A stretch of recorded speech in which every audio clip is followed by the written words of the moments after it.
Hey everybody, Chuck here. Before we get started, I just want to let you know that CRITCon 2025 is live. Once again, we're hosting a game convention in Portland, Oregon this October 24th, 25th, and 26th at the Hilton Doubletree, right off the Max line near downtown. Killscream is back with Killscream 4, a 2-day tournament with 2 golden tickets on the line. It's 2 days this year, October 25th and 26th, with some amazing prize support as usual, and the Kill Team Cascadia bounty board for charity, as well as a painting contest to go along with it this year. This year on Friday, we also have Kill Team Doubles. You push 2 boards together and fight with your partner against another team. Deal is shooting across boards, sharing command points with your partner, and battle through 3 rounds against 2 opponents. This year we have a bunch of other game systems too, including Star Wars Shatterpoint, Star Wars Legion, Horus Heresy 30K, and Marvel Crisis Protocol. If you took some of the hobby classes last year, don't worry. Painting classes return this year, along with Dan Osborne and Useless Wizard from last year. We have former Privateer Press studio painter Matt DiPietro and Portland local Selnar teaching classes Friday through Sunday. We also have discounted rooms available at the Hilton Doubletree. You can find all the info at cascadiatabletop.com or in the show notes. Tickets are on sale now. We hope to see you there this October. Come show Connor your feet. And Connor, you were late, so you got the intro. Okay, this episode of the Vox Coastcadia podcast brought to you by Fort George, our new beer sponsor, and their fun little glasses. I wish they were our beer sponsor. I'm literally drinking a Fort George right now. I got the City of Dreams going on. Tyler, what are you drinking tonight, buddy? I'm not actually drinking a beer tonight. So, sir, is everything okay? Talk about this? Fine. I just, I don't know. I just didn't crack one open before the show. Should I go get one? Is that what you're telling me? Yeah. Okay, hold on 1 second. I'll be right back. I'll crack it on the air. Well, Tyler's getting a brewski.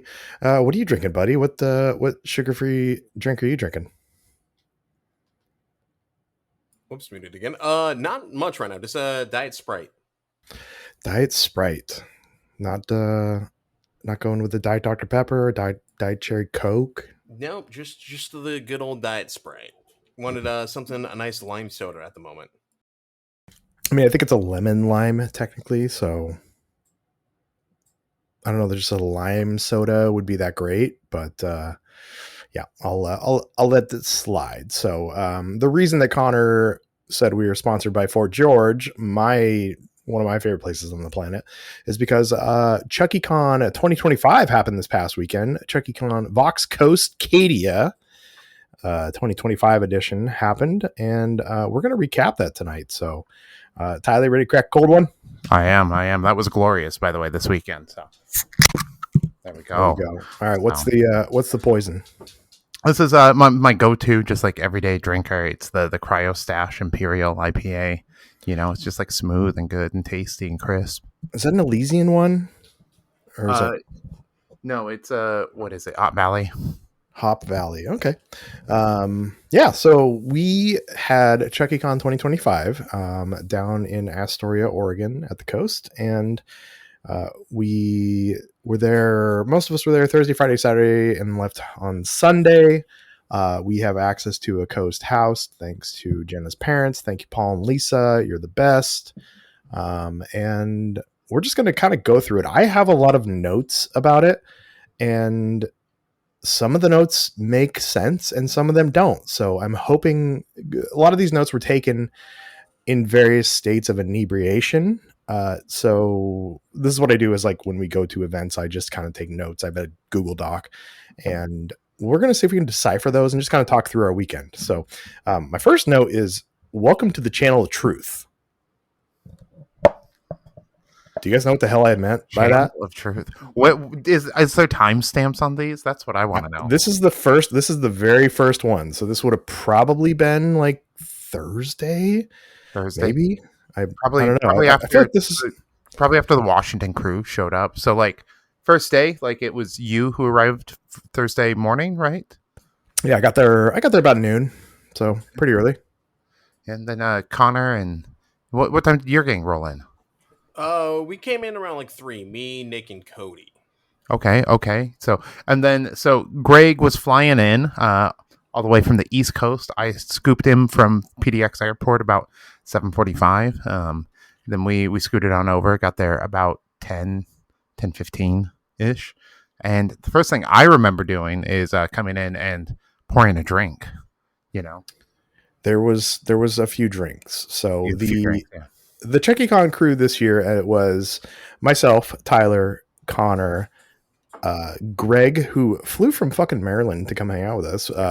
Well done, Greg. Thank you. Cody, Jeremy Spake, Sam Sealing. Who am I missing? Who's the last one? Nick. And Nick. Come on. Nick. You forgot your best friend? Wow. For like 41 years. So wow. So we had 8 people. So we were actually able to put on like a tournament too, Tyler. You can find it on Best Coast Pairings, even too, the tournament results. So great idea by you, Tyler, to actually organize it in a tournament, because I remember last year we kind of just kind of winged it. Like there was no structure. Like this way we knew who we were playing, and we just had it was 3 rounds over 3 days. That was the goal. So you just had to play 1 round a day against your opponent, and it just gave us a little bit of structure to our play, And I thought that was good. It like gave everyone a little bit of an itinerary on what was overall a pretty loose event. Yeah, it was kind of loose. We planned for 1 million activities and did probably 5 of them, but it was an amazing weekend.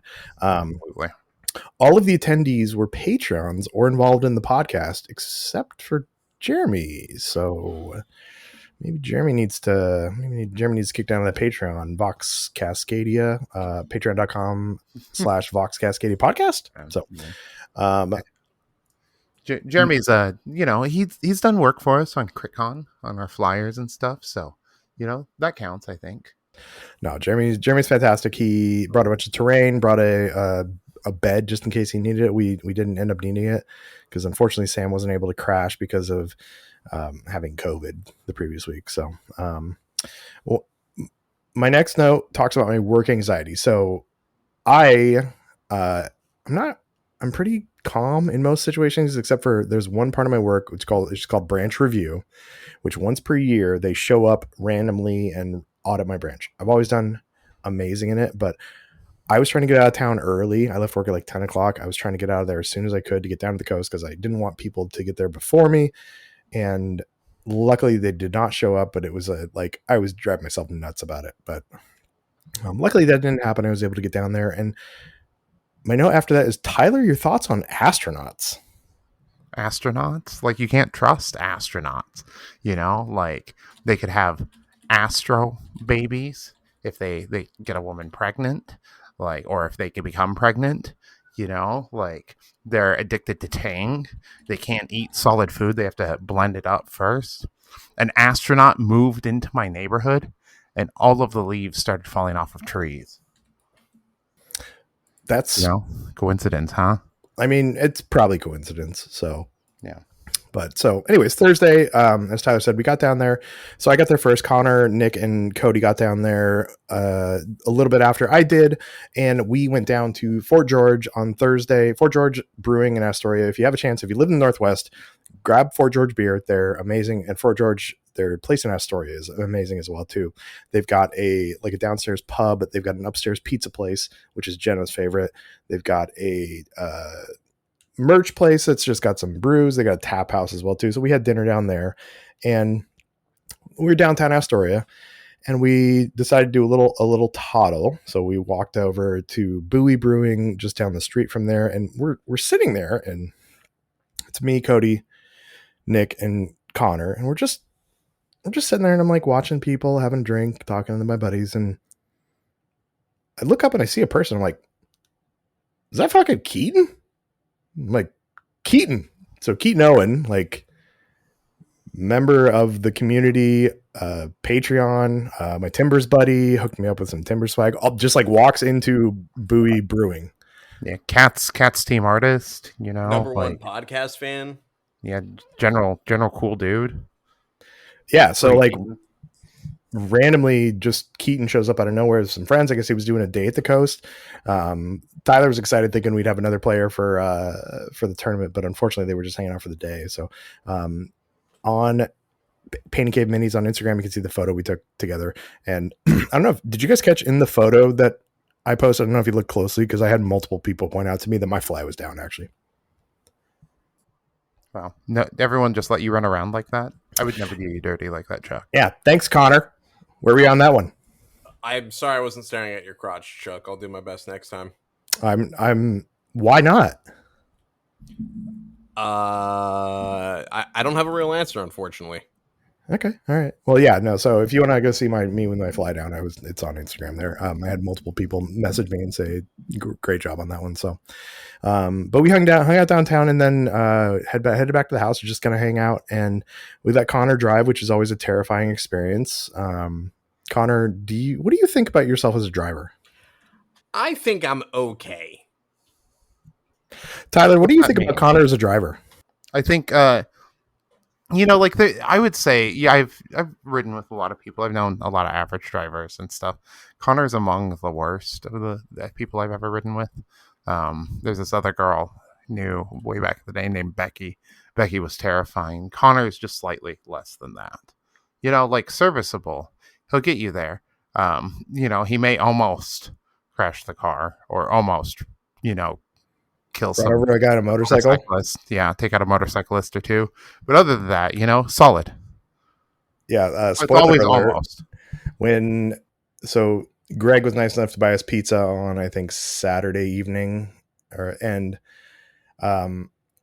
Connor took my car to go get pizza, and I didn't even find this out till Sunday after Connor had left that Tyler was telling me that Connor, he almost ran over a guy on a motorcycle. No, I took a left. He was coming from a right at the stop at the same time, and I just went before realizing he was also going to go at the same time. Well, no, you had to back into the parking lot. And wait I didn't for have to another back into the parking lot. Because you let them pass by you. Because then the pickup truck behind that guy also continued as if I wasn't already pulled out, so I just had to wait for a second. I'm just saying. It doesn't help that when Connor drives and we're in the car with him, we're also all just kind of screaming at him the entire time. Yeah, that doesn't fucking help either. I have 4 backstreet drivers yelling at me the entire time. I'm already in a car I don't know that is my friend's car, so I'm a little more nervous as it is. Let's not act like I'm getting out here. I've never gotten a ticket. I've never crashed a car once in my life. But God forbid 3 or 4 drunk people in the backseat yelling at you. In a city you don't drive, in a car you don't drive, makes you a little nervous. Hey, that's the price of drunken friendships. Yes, people give you shit about it.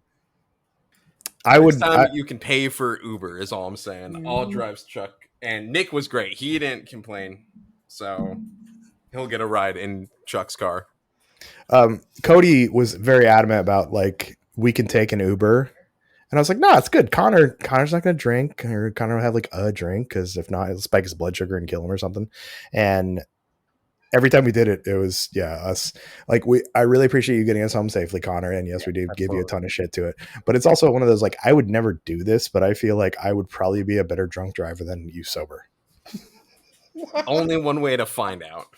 I mean, I would if we could find a place to take a driving test where Connor is stone cold sober and I will be almost blackout drunk, I would 100% do that.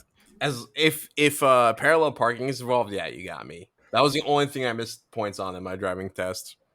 When I took my driving test, actually, many years before you were born, there was somebody actually doing the parallel parking, so I got to pass it. I didn't have to actually take parallel parking. What? Someone was doing it? You took your test with another person at the same time? No, there was another person taking a test in a different vehicle. Gotcha. Okay. So they were doing parallel parking, and my instructor was like, no, just fine, whatever, you just go, which is good, because that was the part I was terrified of. But now with backup cameras, parallel parking is not that big a deal. Yeah, that definitely probably makes it easier having the backup cam. I have yet to own a vehicle with that, and more importantly, next time I buy a car, I'll just get the ones that have the button that do it for you. Whoa. I don't know if I trust the button. The button has worked great. I've been in Ubers and shit with them, and they go great. I trust that, but I don't trust the autopilot, the Tesla one or whatever. That, not quite there yet. So Connor, this is Thursday. My Thursday notes. I have notes about your cat watching escapades when Sierra was out of town. Do you want to share with the listening public what? Yeah. So Oh, is that what PJ? We're trying to figure out what Connor's PJ is, but I No, don't know. I have a note also says Connor's PJ, and I don't know what that is. Yeah, we've been stumped by that for like a full week at this point. What But did you sleep in? no, it wasn't that. Like that never came up. But yeah, so about 2 weeks ago, Sierra went down to visit some friends, and I was in charge of the cats. And one of our cats has been becoming leash trained because we're millennials like that. And he mostly it's because we got him as strays that we're used to the outside, and we've been taking him to my mom's like backyard where it's nice and fenced in with tall fences, no way for them to escape, and he's just having a grand old time exploring the backyard. And so we've been getting him more used to leash so that way we can take him on walks late at night because now he begs by the door. This is the day Sierra's now gone. He's begging by the door to go out. I take him out, and I decided to take the trash with me because we've been leash training him for about like 10 days at this point, and he's had no issues whatsoever. Tonight, though, he decided to have issues. I don't know if it was the noise of the trash compactor or just like being near the smell of it or something, but he freaked the hell out and took off running and like got out of the harness, which was terrifying because I went with the more comfortable harness that was for his sister. So I guess it's a little like, I don't know how he got out of it, but long story short, my cat gets out. I have to call Sierra. I'm losing my mind because I've never like had a cat before. This is the first time she's left me alone with him, and now he's run off, and I've lost sight of him. So I'm in full panic mode, like practically bursting into tears because I'm like, oh my god, I've lost my cat. It's gonna cause an irreplaceable rift in the relationship. This is over. It's so bad. After like 40 minutes of chasing this stupid little guy around, he finally I think the anxiety of being freaked out wears out. And he just passes out, or not really passes out, but goes prone, lies down in the cement after I finally caught up with him and like was able to keep an eye on him. And I brought him inside, and I've not taken him out since in like the 2 weeks because he's lost outdoor privileges. Yeah, you got to take him away. Like if he's not going to like stay close to you, that can't happen. Connor, you also have you've got a weird like dark fantasy maybe about how your life is going to end in your 40s when Sierra leaves you that you've mentioned multiple times. Now in your mind, while the cat was missing and you were, was that dark fantasy like playing out and you're like, oh my God, it's going to happen in my late 20s? A little bit, just because it's like I know that thing of there's always the horror movie situation, or not even a horror movie, but like Lifetime dramedy, like that Will Ferrell movie we'll have to talk about. But where something goes wrong and it causes a rift in the relationship, like that, like the death of a child or the death of your pet, a fatal abortion, a fatal adoption, yeah. We'll get to that. That's Friday stuff. Thursday was us hearing about Connor breaking down in tears because he thought he lost his cat. By the way, if I thought I lost Indy, I would.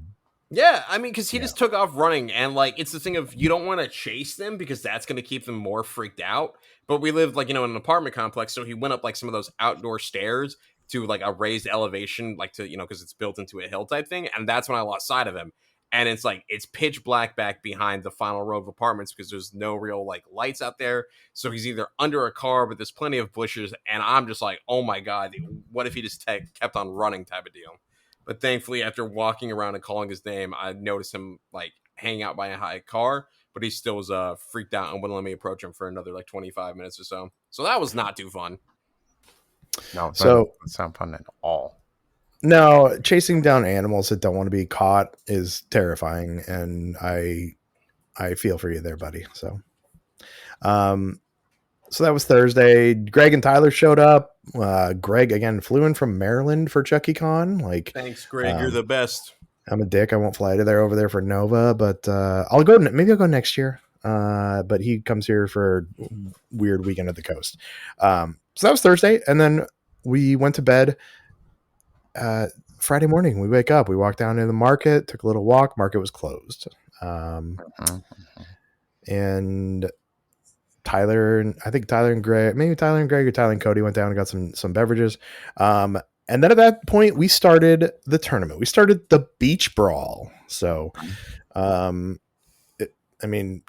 being able to navigate Best Coast pairings is amazing because, like I said, last year we played a bunch of Kill Team games, but we were just kind of like, hey, do you want to play? Do you want to play? But Tyler, great idea organizing an actual tournament. Next year we can get a golden ticket probably too because it'd be year 2. Year 2, yeah, absolutely. We'll play nice and early and get that golden ticket for it. So Yeah, I mean, honestly, I think we could actually if we set it up right, we could go play at a brewery or something down there and get, I don't know, maybe 16 players or something. We had 8 this year, so the Beach Brawl started. Round one. I got to play a little later because I drew into Jeremy, who Jeremy wasn't going to get there until later in the evening, and then we played like post dinner. But let's talk about round one for y'all. so Tyler, to go over real quick the rules. Yes, good call. Tournament. So this was a tournament where you could take different teams as you progressed. You just had to decide before pairings were up. Like it was an honor system. We weren't like super strict about it. But round one, I played Sam. He was playing Nemesis Claw. I was playing. By the way, real quick Fires. correction. Sam texted me and said it's Sulien. So I got it wrong. And I text Sam before the podcast. And I was like, how do you pronounce your last name? I've never actually heard it, and it's unique. And Sam's got actually a namedrop.io where where they pronounce it. So you had round one into Sam. Sam brought Nemclaw. I brought Sanctifiers. It was a really good match. It was 15-12. And I'd had a couple drinks at that point, so details are blurry. But it was fun. It was very close. Sam played really well. Maneuvered his dudes up held his dudes back just right. So it was kind of a real cagey match. Made me push forward and punish me where he could, but I was able to pull out the lead on it. Once I was able to get some combos going, it was real strong. The Sanctifiers are very good. I really want to thank Zach for his explanation the previous week, or I guess that week, of Sanctifiers, and really kind of got me juiced up to play them. Yeah, I was actually excited to try and play them too. I never did get a chance to play them this last weekend, but I know Greg was mentioning actually that he wants to play Sanctifiers now just from hearing Zach. Yeah. Go back and listen to episode 81 from last week. Zach does a deep dive on them. Yeah, I mean, I think that we could have gone for another hour easy. I think that there's at least that much volume. I think Zach could have gone for another hour. I don't know if you and I could have got another hour. Yes, and my endurance was burnt. 2 hours where I max out, baby. Yeah. Let's be fair. You max out at about an hour, but you went to like 2 just because, Zach can go for a long time. That's what I hear. That's just what I hear. So, Connor, what was your round one matchup?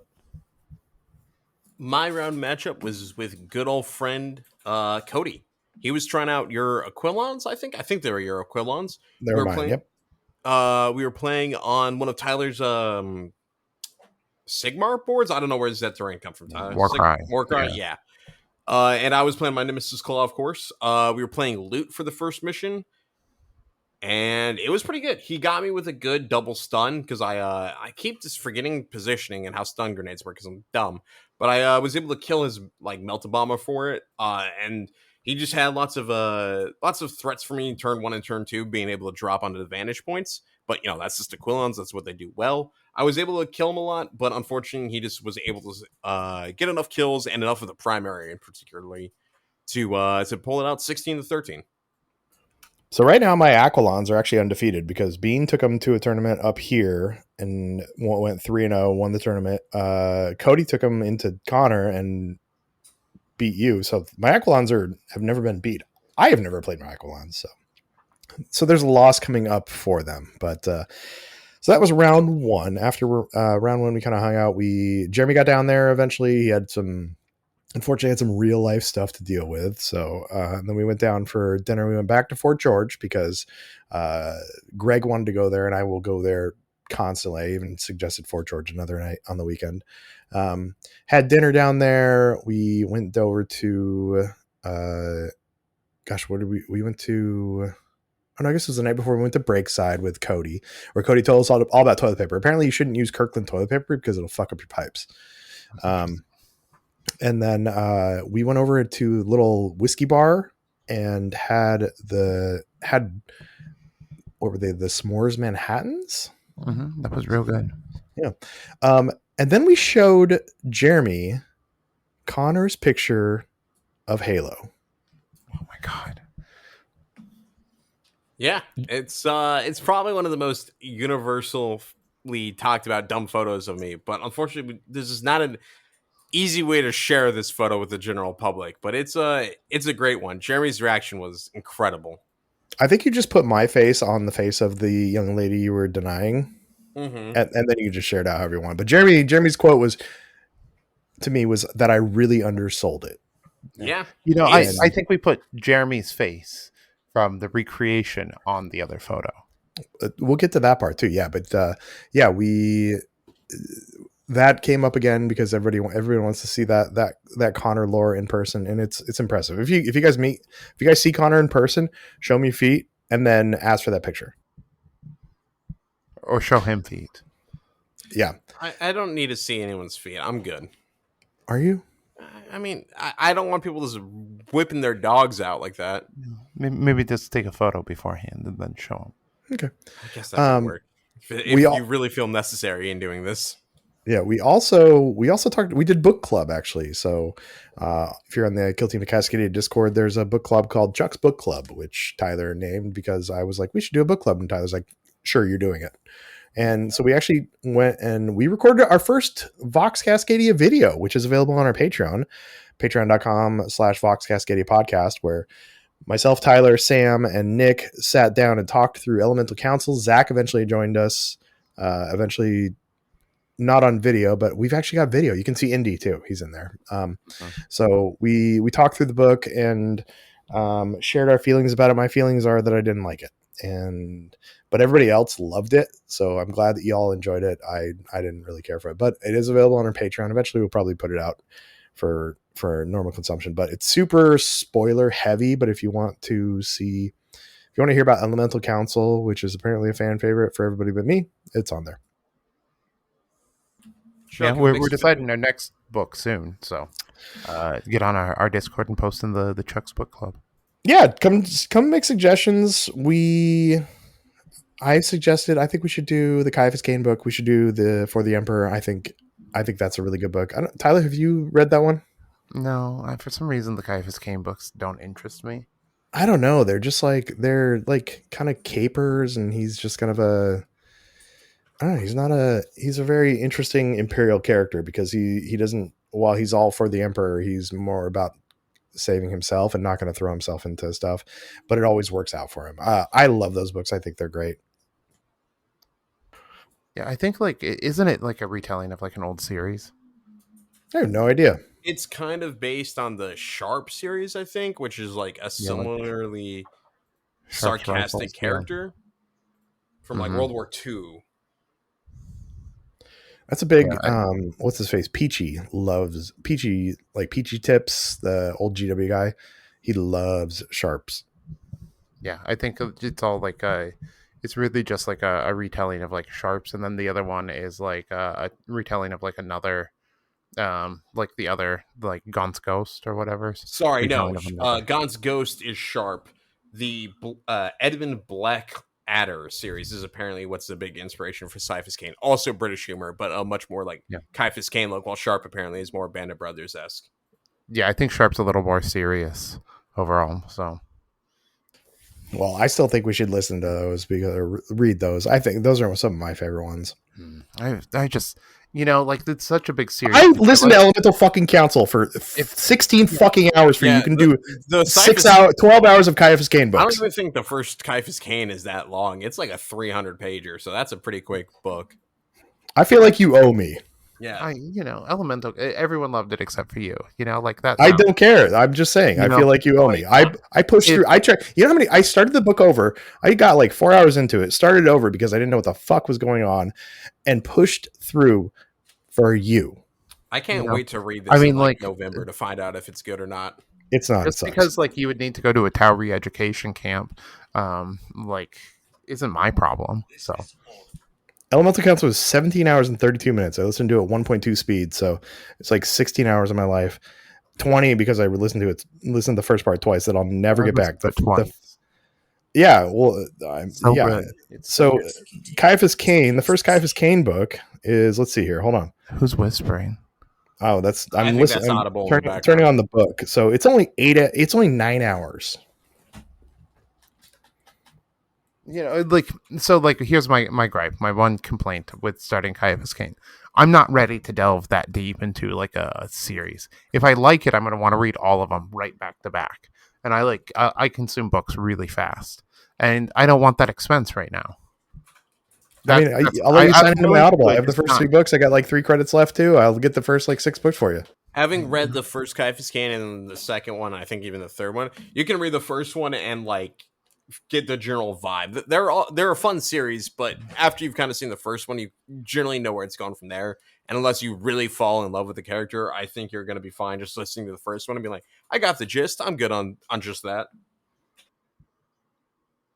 Yeah, like we'll put it up to a vote is what we'll do. Okay, great. I'm gonna do that tonight. Let's see. So let's give people 24 hours. Like from the posting of this, so they can get in our Discord and make some suggestions. All right, we'll do that too.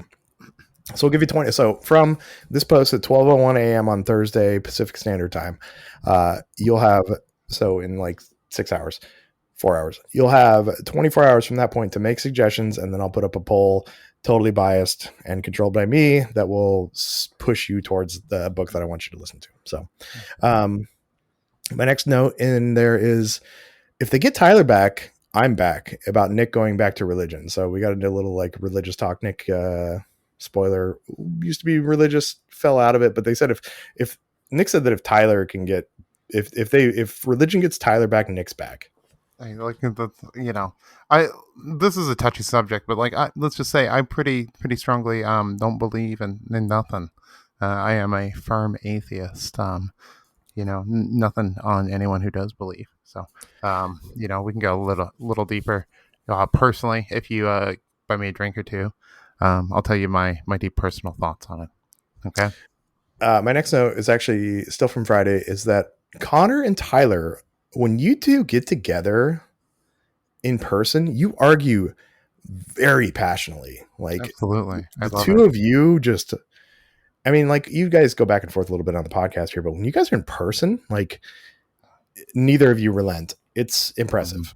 Yeah, absolutely. What happened on Friday? Or was that the... That was Thursday. Had to be no, Thursday. No, I think it was Friday. Oh, I don't know. It's in my Friday notes, but yeah, when the two of you get together, I think if there was a thing on Friday that would have caused that, because I know we had our Zoomer versus Gen Z discussion. Yeah, well, Zoomer versus Millennial. No. Again, there's a difference. There we go. Exactly. That's what that was my point. Difference. Anyways, we'll hash that out again later. But I think we came to an understanding. I don't think you did. I think you guys just like stopped talking to each other for a while. You were angry because we weren't watching Mallrats. Well, that was Saturday, so I don't remember what would have happened Friday. I don't know. It just, that's in my kind of in the Friday notes. So let's see. Connor's fun to bicker with. He feels like an old ball and chain. I love it. I'll take it. So then let's see. Next in my notes, you guys need to start taking notes too. Tyler, my note says new Tyler lore on drugs in an ambulance. Do you want to share that, or do you want to just leave that to the mystery? Yeah. So this one time I was taking some psychedelics. Sorry, real quick, just to interrupt you. It's new Tyler lore because we've known each other for a couple of years now, and I don't know that there's much that you don't know about me, but every time we're together, some fucking wild situation you've been into just pops up, and it's amazing. And I love it about you. So this is my new Tyler lore for the weekend. Okay. So we were taking some psychedelics, and I had a minor stroke, like a TIA on it. So that's a side effect that you have to be aware of. I didn't take the prescribed ibuprofen beforehand, which probably would have stopped it. But be safe. I don't recommend doing drugs. Kids, no.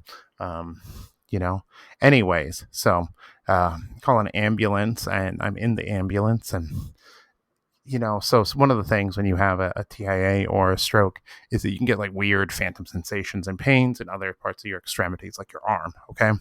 And so I'm a little out of it, of course. And I'm saying like, hey, I'm getting this pain in my left arm, and they don't have me hooked up to anything. And, like, I'm like, hey, I'm having this pain in my left arm. Will you please just check it out? Like, can you check if I'm having a heart attack? And he's like, you're not having a heart attack. He's like, that what you're feeling right now is the drugs going through your liver because you've taken too many and overdosed on it, which isn't what happened, And like, I was like, hey, like, that's not what happened. They're like, no, I know, I'm a medical professional. And I'm like, hey, man, I know my stuff. Like, I've done a lot of research, done a lot of reading academically about this. Like, I know it's not that. He's like, no, you just listen. I was like, man, your job is to fucking just do your job, check, make sure I'm alive and stable. So you do that and you stop telling me stuff. Okay.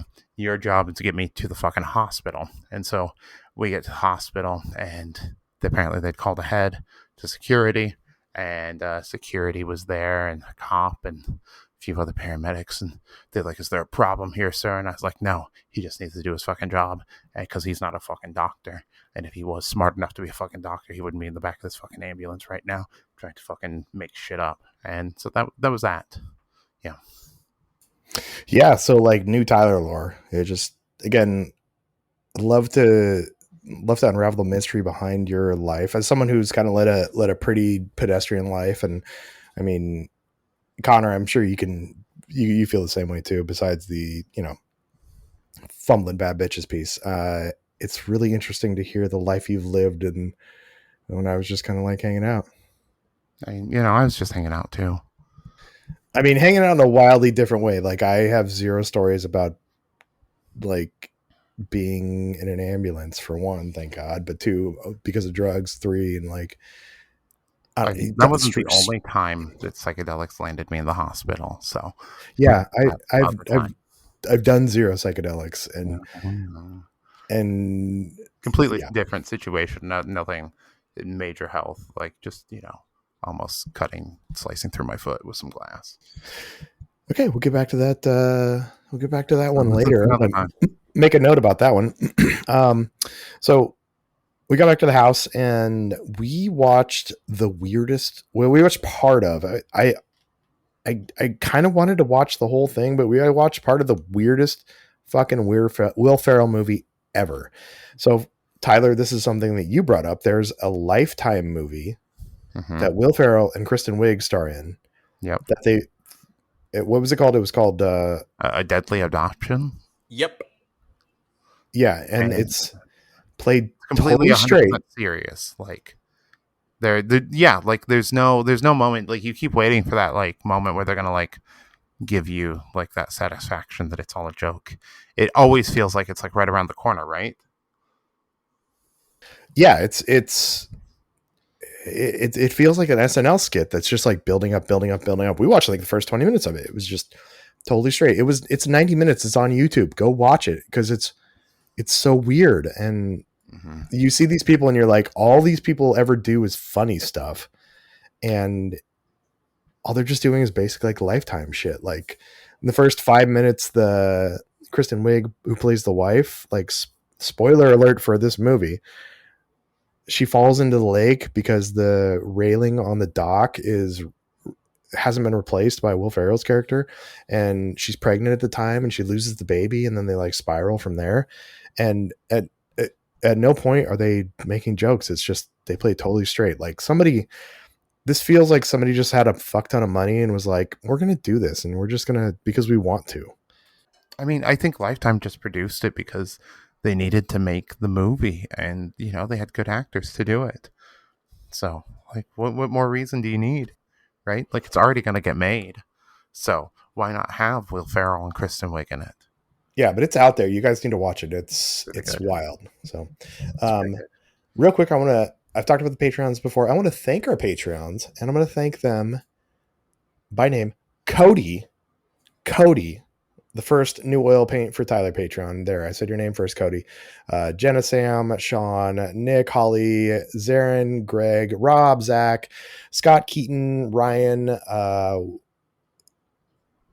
Thomas, and Mark. So Cody was giving me shit because I always said Jenna's name first because she was actually the first Patreon. So she happened to be at the house when I made it. So, but there you go, Cody. I said your name first. So, by the way, for our Patreons, we've got new exclusive stickers, right, Tyler? Yeah, absolutely. Stickers just came in. We'll get a little form out there to get addresses, or you can pick it up from one of us at one of our events. So. Yeah, I need to get one of those stickers. They're super sweet. We'll have to post it up. Maybe we'll use it as the like title image for this episode. It's very Northwest specific. So yeah. And Connor, yes, I have a quote from Greg that says, "I'm a live-a-betic, not a diabetic." Mm-hmm. I don't remember what the context for that was, but I remember it killed Nick. Nick was laughing for like 20 seconds straight.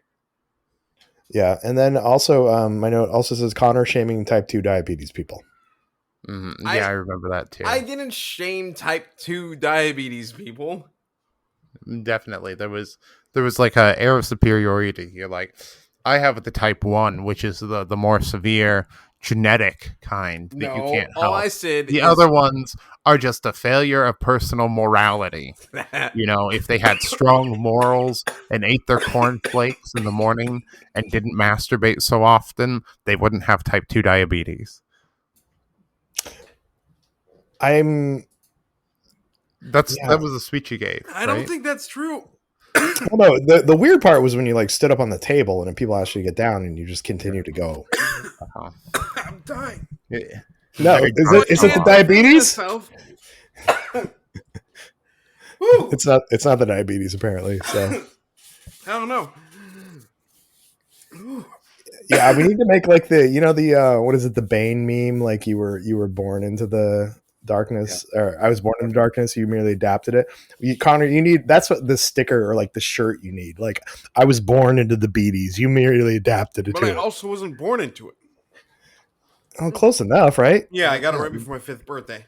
Okay, all but it wasn't. Type 2 diabetes is what happened. Is the one you get when either you're really old or pretty fat, which is generally how it happens. Because most people, if they're born with diabetes, if you're born with diabetes or you get it young, like I did. You need a moment. I don't know what's going on. I feel fine, but my throat's still kind of closed up. Are you having asthma? No, I've never had asthma. I don't know. Ooh. You're gonna shame at people with asthma now too? No, why would I do that? I don't know. You shame people who take type 2 diabetes. I'm not shaming them. It's just unfortunate. Type 2 diabetes generally happens when you're old or when you're fat because your body's not good at producing enough insulin, either because you just have too much weight, for a lack of a better way to say that, or your body's just old and it starts to break down, right? But type 1, which is what you get when you're born, or if you're just really unlucky like me, and you get it when you're a kid, is your body can no longer produce the insulin like in its entirety, from what I understand. Because like in my case, and it's why a lot of type 1 diabetics, you can't just get it fixed with a surgery.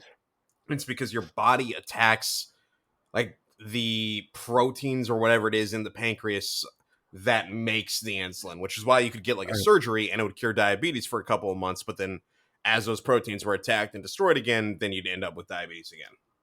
I love that we just like triggered like the whole rant again. Yeah, that it just like comes back with the shame. Something. If they're so fat or old, like ew, old people, they're decaying. Just food in your mouth at the same time there. I was taking a bite. Yes, he's definitely choking to death and eating. He's gonna mama cast on us. Can you actually can you make your type 1 into type 2, or you just like would it be type 3? It would not combine. No, I'm just curious. So, but yeah, Connor hates people with diabetes. So, I'm a self-hating diabetic, 100%. Yeah. Also, you should just go with the yes, I was born with it. It just didn't develop until I was a little bit older. I mean, that might be the case. We don't really know what gave it to me. I don't. Were you bitten by a radioactive diabetic or something, and got like diabetic superpowers? Or I don't know how diabetes is passed from one person to another. It's not really passed like that. It's like genetic most of the time. So that's why. Good, because I'm pretty sure we shared a drink or something together, and I am putting voodoo diabetes on your voodoo doll, but I mean, I don't. Do I need to go get tested? It's like, Do I need to like talk to all the people that I've like shared drinks with later and be like, hey, by the way, I shared a drink with a diabetic? You could, yeah, you should actually do that. That'd be pretty entertaining. Okay. So, So at this point, we're back at the house, and Jeremy showed up before dinner. We went out to dinner, and then I played a game with Jeremy. So Jeremy brought his amazingly painted Phobos. I brought my new favorite team, the Battleclade, and I have very little recollection of what actually happened in that game. So it was my first game with Battleclade ever. They're a very complicated team, and I had been drinking a lot. So Jeremy like track targeted me into the ground, and I didn't know how to deal with it, and didn't know the rules of Battleclade, and so Jeremy beat me. My only saving grace for that entire game was basically like Jeremy had a few beverages too, and so anytime Jeremy tried to do something, I'd say, "Okay, I blow up," and he'd be like, "What?" And the Hunter Clay can't blow up. The Battleclade can't blow up, but every time, I probably said it 15 times, and every time Jeremy's like, "What?" Like thinking like you're actually exploding. Yeah, so no, that was we played on Into the Dark, and I really honestly don't remember many of the details about that game. I barely remember details about most games, much less when I've been like day drinking with my buddies. So it was a good time though. That was a super good time. What were we doing while you were doing that? You guys were standing around making fun of me, and Greg was there shaming me because I was getting the rules wrong. I was trying to network counteract and with my free ones, and you can't do anything other than like tap points or whatever, but I was trying to shoot them, and so Greg was being a rules lawyer there while I was trying to yeah, you dirty cheater. Damn Greg knowing the rules. Yeah, so that was Friday. Great day, super fun. We crashed out that night, and then Saturday we walked down to the market again. I think y'all got some like breakfast burritos and sandwiches and stuff. Yeah, and that's delicious. Came back and kind of hung out. Oh, I did actually on Friday. I got to, since my opponent was Jeremy and Jeremy got there a little later, I got to play a lot of Stardew Valley, so that was super fun. I'm crack hooked on Stardew Valley again too. Oh, was Connor's PJ something to do with Battlefield because we were playing the beta on Thursday? No, I don't think so. Okay. Because I'm gonna get to you in the Battlefield. So I got that. Yeah, that's Saturday night. Oh yeah. Also, I don't want to hear any weird shit about gaming takes from you, Mister Play Still Inverted in the Lord's Year of 2025. What the hell are you on about with this? That's crazy talk, man. It just works and it makes sense. Nope. Ask Greg. You were never a pilot, though. I was a pilot. I fought in the battles in X-Wing versus TIE Fighter. How dare you? What side? I had a X-Wing, of course. Okay, good. I was a rebel. Yeah. I had a Thrustmaster joystick. It's not a sex toy as much as it sounds like. What? A Thrustmaster joystick? Huh? Is that what they're calling it nowadays? Mm-hmm. Yeah, actually, I had a couple Thrustmasters because one of them, the springs broke on it, but they had the full like fighter stick with the hat switch on it and all the different buttons. I actually used to use it to play Doom. That's wild. That's pretty crazy. Well, that was because I used the WASD for moving around. Actually, it was the arrow keys at the time, but then I had all my like buttons mapped to the like 6 buttons on the joystick. So that makes sense. So, but yeah, no, I'm yes, you're a dirty inverted player, and you're a dirty your crouch is still on B instead of on the thumbstick player. Yeah, because that's how it's weird. That's originally how it's mapped. Yeah, but most people swap it to the other one, so that way if you need to go prone while sprinting or like dolphin dive, like if you played like Black Ops back in the day, it just works better for that way for avoiding like mines and shit. Like you could dive beneath bouncing betties and everything. Also mouse and keyboard. Okay, yeah, Tyler, sure, but I was 14 and I could afford an Xbox, not a gaming PC. You just plug a mouse and keyboard in now. No, that's bullshit. Yeah. That's you're an asshole if you do that.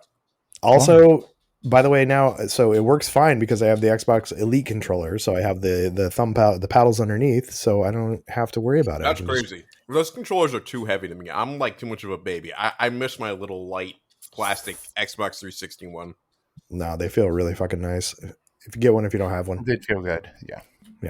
It feels quality. It doesn't feel like plasticky and like cheap, especially like the Xbox controller feels really good until you hold the Elite, and the Elite just feels like quality. I mean, it does feel nice. Don't get me wrong. It's just it felt so heavy, and that's what was throwing me off with it. Yeah, it weighs like maybe 1.5 times a normal controller. I don't know. It's time to start doing some like curls, buddy. I don't think it has anything about that. I think it's All just right. like I'm used to the 360 controller. That one's light as hell. Saturday, round 2. Who'd y'all play in round 2? Connor, who'd you play? I fought Sam with his Nemesis Claw. It was a mirror match. Nemclaw on Nemclaw, and how did that game go? Pretty poorly. He trounced me.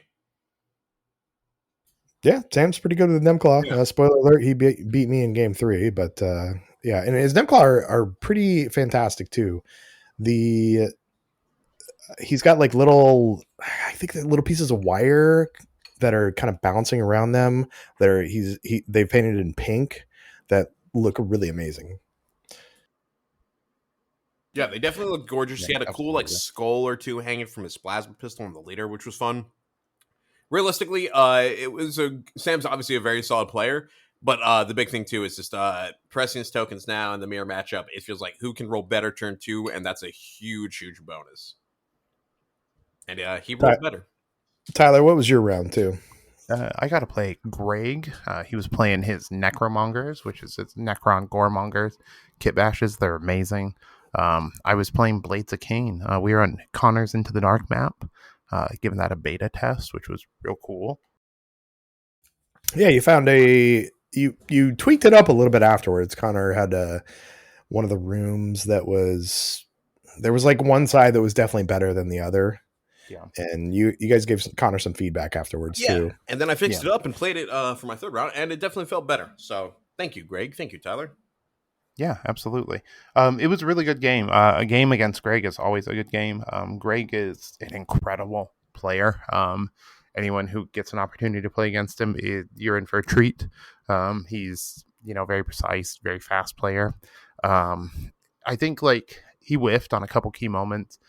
He was forced to take the Impaler because he didn't have another option for a guy, and so that Impaler whiffed on a shot against my Dire Avenger Exarch, and then the Dire Avenger Exarch punished him for it. And like I'd say overall, the Dire Avengers were like the highlight of my game. Like they really had some good tools. But like it was a very solid game. We ended up tying 16-16. So incredible game. So what are you thinking? So spoiler, you played Blades of Cain in game 3 too. And what are you thinking about Blades of Cain? I like them. I'm an elf guy. My first mini ever was Avatar of Cain, the old metal one, followed by a bunch of Aspect Warriors. So I think they're in a super great place. They have a lot of tools to deal with a lot of threats. It's the biggest problem they have is that they're elves and they're 8 wounds and you have 8 bodies, so it's pretty low wound count overall. But I enjoy them. I think that they're very flexible and very strong. Yeah, I had a really good time with them last year when I was trying to find something to shift off Casterkin, and never really did. But I had a good time with them too, and it seems like you're liking them. Are you thinking you'll actually like try and get the team built up? Yeah, maybe. Like, it's very tempting. I have all the parts for it, so I probably should. I mean, Tyler, you cannot just do like you're not a basic box art bitch like me. What are you thinking? Do you have some ideas for like kit bashing for them? No, like I think that Eldar Aspect Warriors are one of those things you go basically straight box on. Like, wow, straight box. Like, and we built as out of the box. Maybe little details here and there. But like, yeah, pretty much as they come. To me, like the Aspect Warriors are pretty like sacred, like in their form, like they are like what they are. Yeah, I think that they're like nearly perfect. I think the sculpts are amazing. I hope for new Dire Avengers at some point, but that could be a ways off. So, I'll kit bash those. But other than that, everything will be pretty much straight from the box, and then in my own grimdark style. My Dire Avengers that you played with are basically their guardians with Dire Avenger bits on them, because Yeah, the Dire Avenger bodies are kind of I pretty mean static and kind of that's bad. what Dire Avengers originally were. Is they're like a more focused guardian, so they're just like a upgrade sprue essentially. Is what like they'd be a great selection for an upgrade sprue at some point. So Yeah. So that was Friday. We get into Saturday, and actually, no, my game two on Friday. No, wait, what are we on Saturday? Game two. Yeah, my game two on Saturday actually was against Nick, and Nick had his amazingly painted Angels of Death as Space Wolves. They're super amazing. I am game two into Battleclade with Battleclade into them. Actually, I got some synergies to kind of work and start to get them figured out a little bit.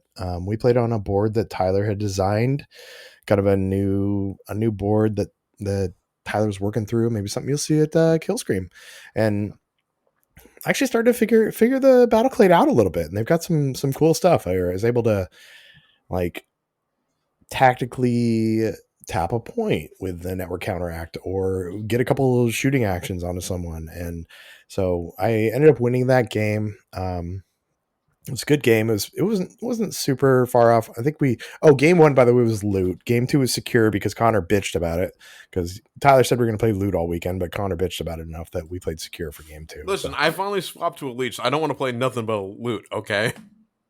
I mean, elites are great on loot. You got 3 APL. Nah.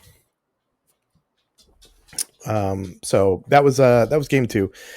We get to Saturday, and my highlight of Saturday was we forced Connor to watch Mallrats, because when we were at Adepticon, we found out that Connor had never seen Mallrats because it was, came out like 93 or some shit. 95. So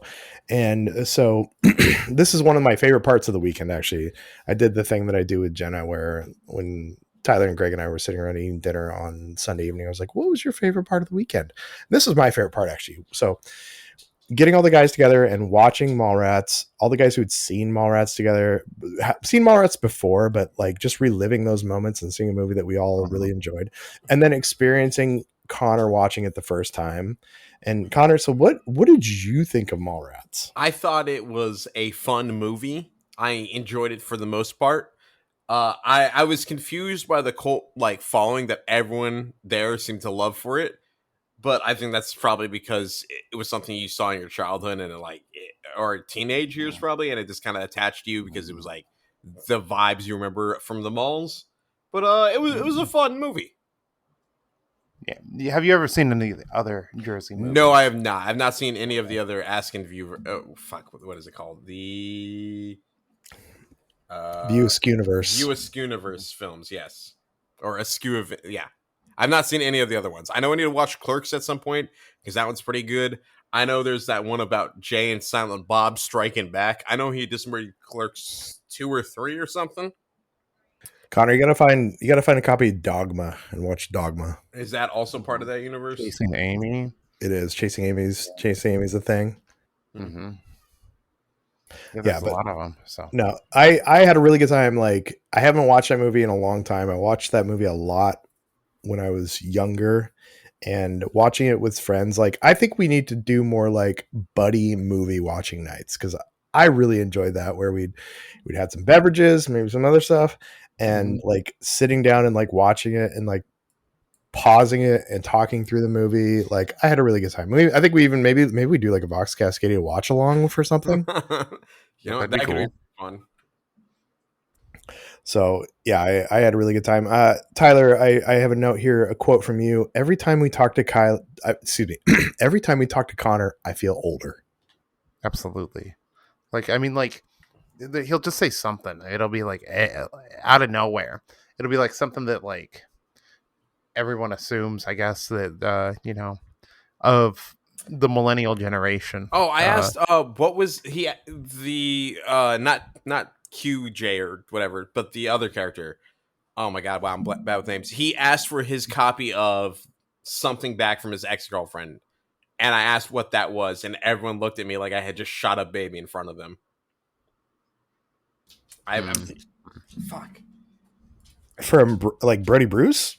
No, one of the Mallrats characters. Yeah, Brody Bruce is Jason Lee, who's the Yes. kind of the main character. T.S. Yeah. Quint Yeah. is the Brody guy. asked his girlfriend for his copy of, it was a single word, and I asked if it was a magazine, but apparently it was some movie that was really big. But I cannot remember the name of the movie.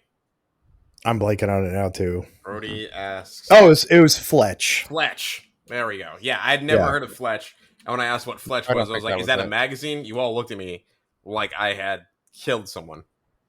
Yeah, I don't think that was it. That's not what would have prompted that.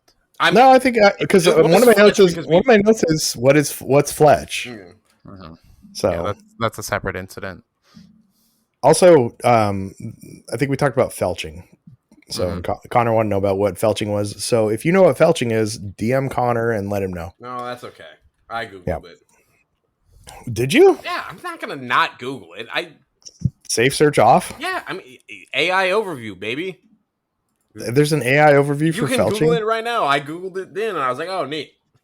No, I don't want that in my Google history. All right. Oh, the National Institutes of Health actually is the first thing that pops up here. Interesting. All right. Cool. I'm not going to read that on the air because we've said enough. Felching is the blank, blank, blank, involving the blank, blank, blank, blank of the blank, blank, blank, blank, blank, blank, often after blank, blank. Yeah, that's enough. That's where Tyler draws the line. We don't need to be getting into. We don't need to be bringing back those early 2000s shock we words. Can see what anal cunt 15 times, but Connor making a very blatant that's a very famous band. You know, with like deep. I don't know if that would be a band that would qualify as very famous. I mean, like, yeah, I wouldn't say very famous. They're probably one of the most famous grindcore bands. I mean, that's like saying like I'm the number one orc player on the planet. So it's like a niche of a niche game and a niche hobby. I've heard of grindcore, Tyler, but I don't think that's a common genre that of music that people would know. Like if you were to throw it up with three other fake names, I don't think that would be like, oh, that's the real one. Really? Yes, really. I didn't know what grindcore was. I'm not like of that same music scene. You know me, I like my Midwest emo and my pop punk, but I had never heard of grindcore until meeting you. Seth Putnam has a Wikipedia page all about him. So I mean, who the fuck is Seth Putnam? Yeah, every football player from the '60s has a having a Wikipedia page isn't famous. That they're famous. Like difficult. I'm creating a Wikipedia page about Connor right now. The first person conceived by IVF has a Wikipedia page. Famous. All right, moving on. Back to Mallrats real quick. Jenna doesn't know about Mallrats, so I'm gonna have to sit Jenna down and watch Mallrats. So she's over in New York. Buy it at this point. What's that? You might as well just buy it at this point. I mean, honestly, I need to. Well, you found it for free for us, so I need to steal that. No, I just got a free coupon for. Oh, that's right, you had a free coupon. Yeah, I should buy it actually. My next. So after what is Fletch? Oh, actually, going back real quick, Connor really likes to say, "My point being right." Wait, what? You say, "My point being right." So when you make a point, you say it, and somebody counters it. You say, "But my point being right." Oh, I don't know if I'm saying. I don't know. I probably do, but I'm trying to say right, not as in I am correct, but let me re-clarify what I'm trying to state. You know? No, I think it's pretty much my point. I'm right, you're wrong. I mean, maybe it is, but I think at least if I was to say that, I mean, my point being right. I'm trying to reiterate my position. Yeah, no, I get what you're saying, Connor. Thank you.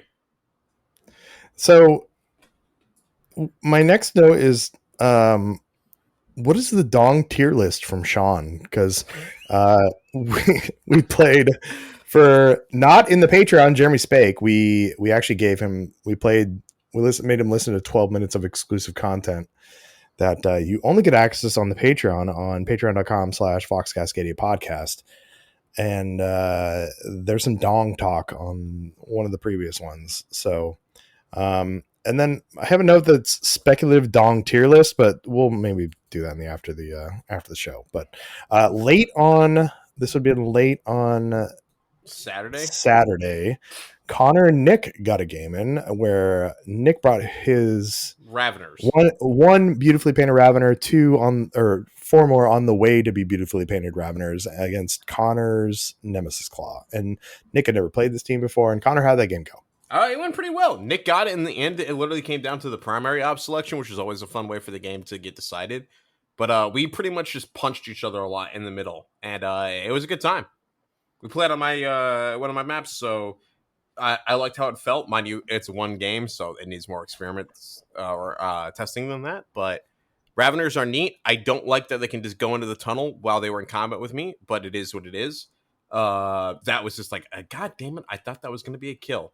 I messed up my the fallback or move ploy because I forgot I could use it to fall back because I've never actually used it to fall back yet. So, hey, that was a good learning moment. Can't complain about that.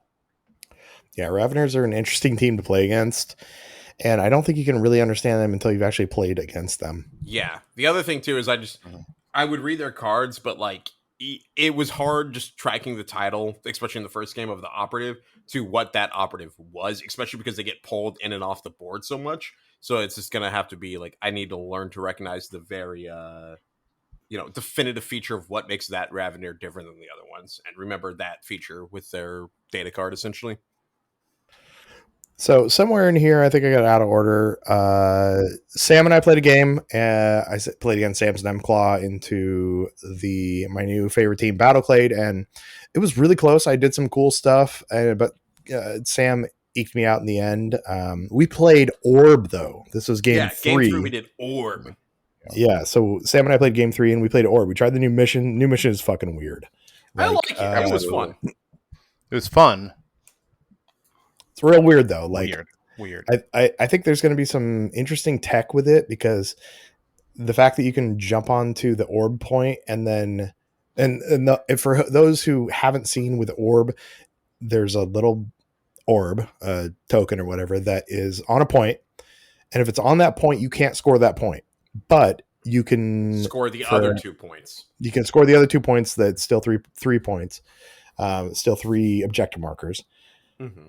You can, though, kick the orb to another person's point off of yours. So no, I think you guys might have played that wrong. I don't know exactly because I wasn't there. But so if the orb is in the center, yeah, it starts in the center line, and it can be moved to either half, like, your deployment's objective side or your opponent's. If it's on one of the outer, like, edge deployments, it can only be moved back to the center. Mm-hmm. Yeah, and we played it correctly, okay, but sure. Just the way you said it. But the thing is you could send it to your opponent's half. No, but you could also, like, if you, like, your opponent was on the center point, you could kick it back to, and the orb was on yours for some reason, you could kick it to their point, and then all of a sudden they're not scoring that point. Yeah. So yeah, it was an interesting one, but I think Greg mentioned that it was like you can only score max of like 5 points or something on it. You're gonna score like probably 5. Like it's probably gonna be like poorly weighted, and like you're not gonna want to take the tac op as like your selection, right? Oh, yeah. Wait, because of how the orb goes. You mean you're not gonna want to take the crit op? Or the crit op. Okay, crit gotcha. Up, yeah. I was like, wait, were you also playing? Crit op is your primary. Yeah. There's too many ops in this game. Yeah. Primary. You won't want to select the primary like as like the the main objective, because like you're just like at a deficit there potentially, and like is it even like it's always worth pursuing it for those points, but like you can kind of not play the game and then like last minute move the orb sometimes and like just avoid your opponent pulling ahead, tie it up. Mm-hmm. I like it. Last activation's really strong on that. It's a weird one. It's very fun, though. I liked the ability to bounce it back and forth multiple times in a turning point. That's pretty cool. Yeah, absolutely. Did you play Orb with Nick? Or yeah, that was the one I played against Nick. So because we were like elites and we had like all of us around in the center, it was just a fun game of like turn 2. I think it got kicked 3 times. Mm-hmm. Yeah. So Unfortunately, Sam wasn't able to join us on Sunday because they have a produce stand actually at the Astoria Farmers Market. So if you're in Astoria, go find Sam. Go support local businesses. They always have a bow tie on and a fantastic shirt, by the way. When we went out one of the evenings, I think Sam got multiple compliments on the shirt that they were wearing. Yeah. So you can always find Sam, Pageboy hat, bow tie, and a fantastic like button-up shirt. I don't think that's a Pageboy hat, is it? I think it's a Pageboy hat. Google it. So that was Saturday. Sunday. Yeah. Cody and Connor. Cody had a heart-to-heart about the edition, and Cody feels the same way about Connor as Connor does. So but Cody hasn't played a bunch yet. I think Cody got more games in. Almost as many games in this weekend. Cody switched teams the entire time, which was awesome because they played Aquilons. They played. I can't remember what did Cody play the second game. Played Colts the third game into Greg. He played Breachers game 2. Breachers game 2. Sam's Breachers. Sam and his kid painted up the Breachers and played him game 2. But yeah, Connor and Cody like minds about this edition. Are we? I thought Cody said he liked a lot of the changes. No, my notes say that he feels the same way. So I just remember him saying he was fine with like the single tack op and everything like that. And I think by the end of the weekend he was feeling pretty stoked on it. Like liking it overall for just like the flow of it. I think it flows better. Yeah. Connor, talk to me a little bit about Battlefield 6 because I got some Battlefield 6 notes here. You played I did. I had my Xbox down for the beta. You got to play, switching back from my superior inverted to your normal. Yep, and then I had to figure out like 5 times because it was very funny when Nick was watching me. I kept stabbing nothing because I'd try and crouch or go prone, but that was your button for knife, and I got so sick and tired of it. I spent like 3 minutes in the settings trying to figure out how to switch it, and then I eventually did, and instantly like improved my ability to one bang these fools. But no, Battlefield 6, good time. It felt exactly like playing back like Bad Company 2, Battlefield 3. The game, it's a Battlefield game. It looks gorgeous. They always do. But the gameplay was very fun. The shotgun is crazy good. And I made an easy $15 off you and Cody betting that I could get someone with a defibrillator. And then I got like 20 people with a defibrillator. Yeah, I was actually going to send you a video of somebody getting like 6 people in a hallway with a defibrillator. Yeah. So also, I have a note that says Connor was yelling at a player named Sam Tech. I have a podcast. Revive me. Yeah. It was the classic Battlefield meme of they're like a medic within 5 meters of you, and they keep getting closer, like 3, 2, 1, 0, 1, 2, 3. Like they just wouldn't find me. I was like, come on, man, come on, Sam Tech, don't let me down. Revive me. I'll mention you on the podcast because I was trying to summon him to revive me, and eventually he did. Sam Tech did revive you. Sam Tech now has a mention on the podcast, exactly. And I also found out that Connor's a teabagger. Oh, 100%. The dude shot me in the back. I whipped around and killed him before he could finish me off. He needs to get teabagged for that. I don't know. Tyler, do you teabag in games? No, I don't have time. I'm too busy killing people. Yeah, I just teabag in real life. I'm not going to take the time to teabag in a game, though. Nah, easy. It's about... Listen, I grew up playing Halo 2, Halo 3. That's all those games were about, man. You dome someone after they had the advantage on you and fucked it up, you got to know. So I have a note here also that says, go get your own fucking article from Tyler. Tyler, do you remember what that's about? No. Yeah, I don't either. When was that? It was a Sunday note, I think. I don't recall. Sunday, interesting. Was that maybe during your guys' dinner? Because we played Greg's Blood Rage game, which was pretty fun, but I don't remember him saying during that. Oh yeah, I guess played Blood Rage. What do you think of that? It was pretty fun. It's pretty good, yeah. I got I did okay on it. I made some mistakes in it. Board games are always very complex, and my brain feels very small sometimes, very full, I should say, not small. I liked it. It was neat. It kind of felt like Root, if anyone's played that, where you have your own board of I don't know how common it is because I don't do a lot of board games more complicated than like Ticket to Ride or Catan, but for like the players to have their own sheets to track their stuff. But the only time I've ever seen it otherwise was in Root, so it kind of reminded me of that. But the factions, while they all had different names, it was just what color you had compared to like Root, where depending on the faction, you really influences how you play the game. So that was kind of nice that I didn't have to like learn everyone's different play styles on top of learning the game as well. Mm-hmm. Yeah, I think it was like pretty easy to like learn and pick up and just play overall. Tyler, your game three was Sunday into you played Jeremy, right? Yeah, absolutely. And you brought Blades Kane again. Yeah, absolutely. And he fucking dumpstered me. He was he held back, just cautious boy, and he just shot me, like we were playing like some test maps and it made me realize a couple faults in it, but like he was just cautious and his bolters did work. It was pretty rough. So I think we got through everybody's games. Overall, Greg won. Greg went 2-0-1. He had 2 wins and a tie against Tyler. So we then had Cody in second place, actually. Cody, who played... Or no, hold on. No, Jeremy was second place. Cody was third. Sam was fourth. Tyler was fifth. I was sixth. Nick was seventh. And Connor back on his 0-for streak. Yeah, some things never change. Yeah. But hey, it was a fun time. I was mostly just trying out some stuff and then also playing essentially against 2 teams I haven't played yet before. So that was pretty fun. Yeah. You never played against them, or excuse me, against Raveners. And I've played maybe 1 or 2 games against the Aquilons, but I think both those were like start of the edition, so I didn't really remember how they worked as well as definitely before they got their big buff that like gave them the extra guy and all those bonuses.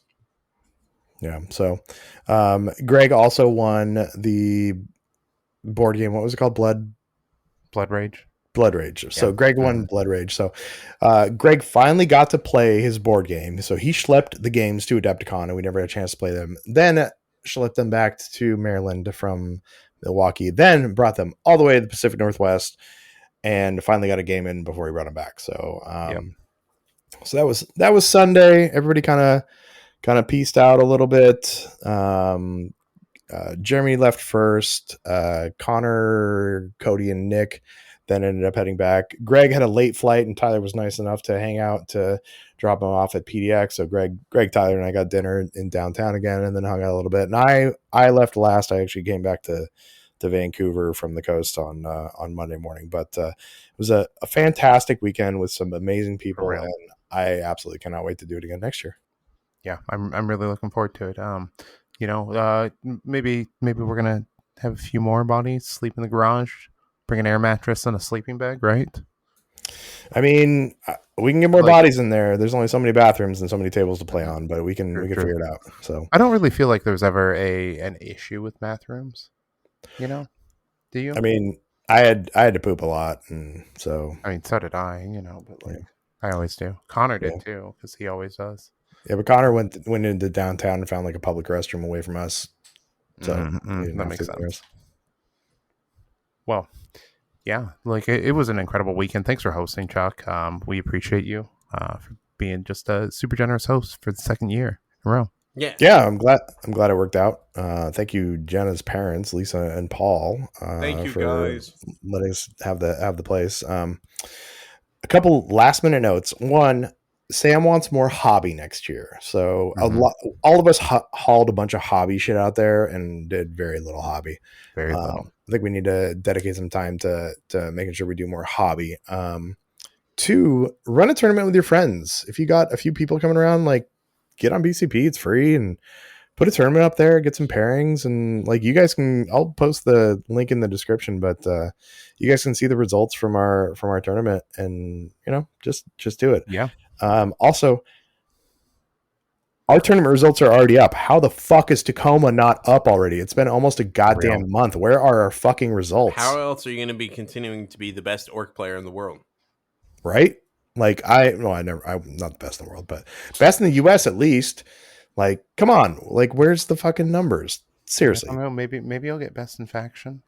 Nah, You never know. I think I'm too far off best in faction. I think I'd have to go to LVO and I'd have to do good at LVO, and I don't think I'm gonna be able to do that, unfortunately. So Okay. but yeah.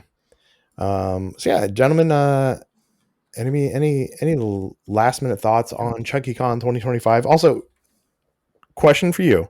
My dog was there. Mm-hmm. Can Indy come back next year? Yeah, of course. Indy can be there. He's annoying as fuck at moments, but like He's he's a super good annoying. boy. He's so sweet Good though. boy. Yeah, if you want to see like me getting cucked by my own dog, like go on my Instagram on Pancake Minis, and you can see him just all up in Tyler's lap. You gotta reword that, man. No, I mean, he doesn't. no, It's true. I think it's right. Indy loves me. Indy loves you deep down. Indy loves everyone. So yeah, no, it was yeah, I had a great time. Thank you, gentlemen, for like making the trip. I know, like, you know, Connor, Cody, thank you for ferrying down Nick and Connor. Thanks, Cody. You were the best. We stopped. Yeah, Tyler, Cody loves A Space Age. Tyler, thank you for grabbing Greg, making Always his calendar work for you. Sam, thanks for bringing the airbrush stuff. Jeremy, thanks for showing up. Thanks for bringing air matches. We didn't need it. You brought your amazing terrain, even though we didn't need it, but you were there. And thank you for also recreating the Connor picture. Connor was playing BF6, so maybe that'll be a Patreon. Sierra liked that photo. She thought it was very amusing that he recreated it. It was pretty fucking funny. He was very really chuffed by the original picture. So what is the original picture? So good. Just Google it. Better not be like the other thing. It is. It's just yeah, exactly the same. Okay, God, you're old. Yeah. But yeah, I think it was a super good time. If you guys, if you have the ability to just get a few friends together for a weekend of drinking, other debauchery, gaming, watching movies, playing video games, just do it while you can. It's a great time. Absolutely. Like, yeah, when everybody cleared out and I was like, I had the house clean, I was sitting on the porch with Indy with a beer and just kind of reflecting on it, like feeling good about the people in my life. And, you know, what I wish I could share with more people that I love. So thank you all for coming. I also have to, we're going to do it again next year. So I also have to, by the way, definitely going to have to be able to do it next year because Jenna's sister showed up the day after I got there and complimented that the place was spotless. So, getting the points for next year.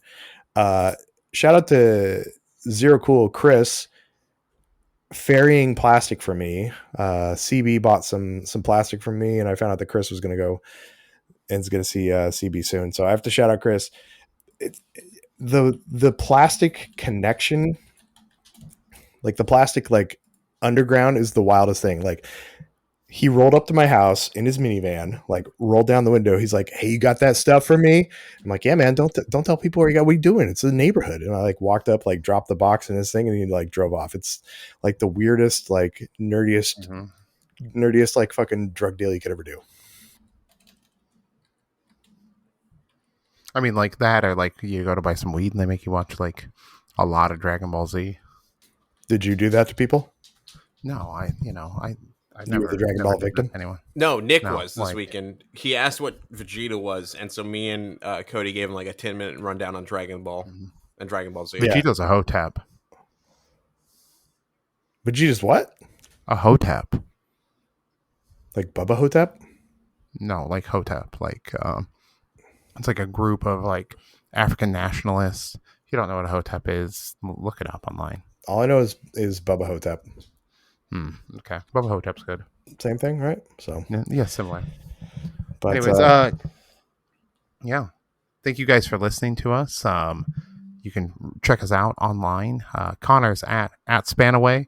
You can check out Chuck at Painting Cave Minis, which he's actually plugged a few times tonight and posted on recently. Check me out at Lowbrow Minis on Instagram or dicestore.bigcartel.com. I got a new shirt inspired by Orb. that we came up with this weekend, coming real soon. So Do you want to tease it a little bit more? Like, yeah, it's what's it gonna look it's like? orb. It's it's the geomancer, and it's an orb. He's pondering his orb. It's real good. So I actually got the final drawing. I dropped it in our chat, and then it's gonna be some glow on that center orb in his eye. There should be really cool. So that'll be going up. It'll be pre-ordering through September and available for pickup at CRITCon or shipping in November. Yeah, and don't forget CRITCon Killstream 4 is coming up. Tickets are on sale right now. Actually, while we were recording this, Matt Small and Ivan Small both signed up for the Killstream Grand Tournament, and Ivan signed up for the doubles. So I'm assuming that's going to be with Matt. So absolutely, get your tickets. We also have the OFCC the Maelstrom 500 available now. I may restructure this a little bit. May do something a little weird. Announce it here soon. So we want more of you to be involved. And it seems like two big GT kind of events or like serious events in a row is a little much. So I think I may pivot to something new and weird. Yeah, so CascadiaTabletop.com, Patreon.com/Vox Cascadia podcast, at Spano and everything, at Lobra Minis, at Painted Kid Minis, Dexter.com, and Tyler, give us the out. Yeah, we love you. Good night.